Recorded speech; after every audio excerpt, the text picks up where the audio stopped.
Assalamualaikum warahmatullahi wabarakatuh. Waalaikumsalam warahmatullahi wabarakatuh. Sayang balam jabarabah, balam lalu barabah mandi. Sayang salam dengan sama salam kembali. Ampun diminta pada Allah, maaf tersimpuhkan mbak. Kakih angku ini mama nan bapuke sabana beli nan baure sabana tunggang. Bila maklana tuanku jadi kepalku jumanti pegawai adai nan mudo adi budiman budok kandung samo di dalam.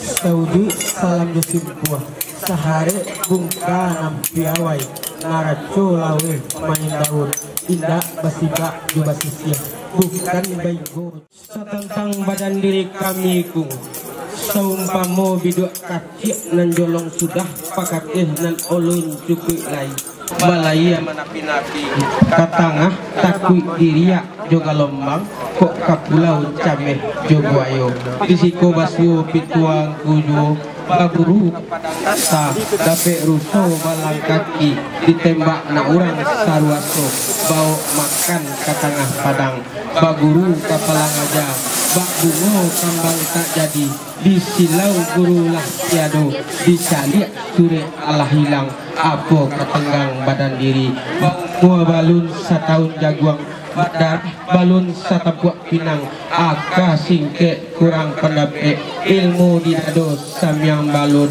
kok nyampang ado kurenah kami nan indah pada tampeknyo mangko kami tabang patai nangko pembuka sekalai kabek pinggang mangko nyo kami hadir di acara festival ritual nangko mencari silaturahmi sama kadang artinya banangku kami jolong tetek baru baraja nyampang ku ado kilah jogawa cucu ajo panjui kabake Allah kami mohon ampun kabake angku-angku bapak-bapak ibu-ibu sanak saudara yang hadir kami mohon maaf.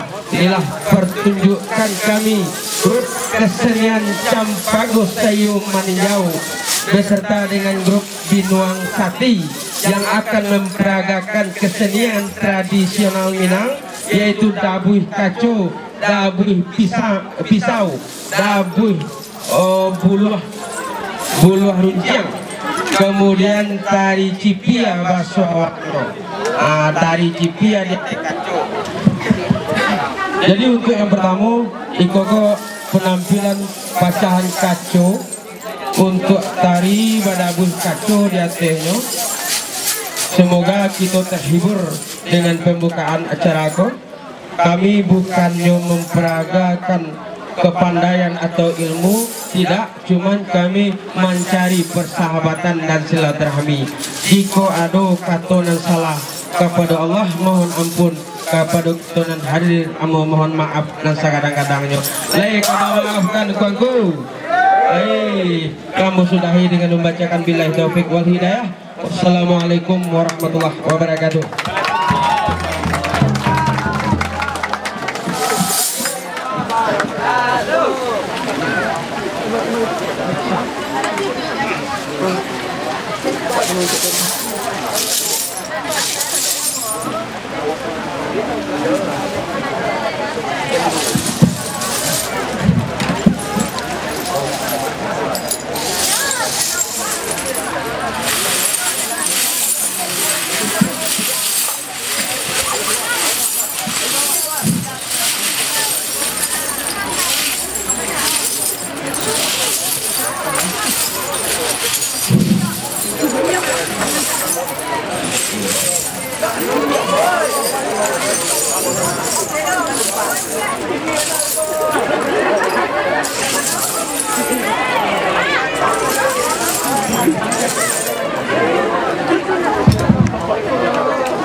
Sekali lagi berikan tepuk tangan yang meriah untuk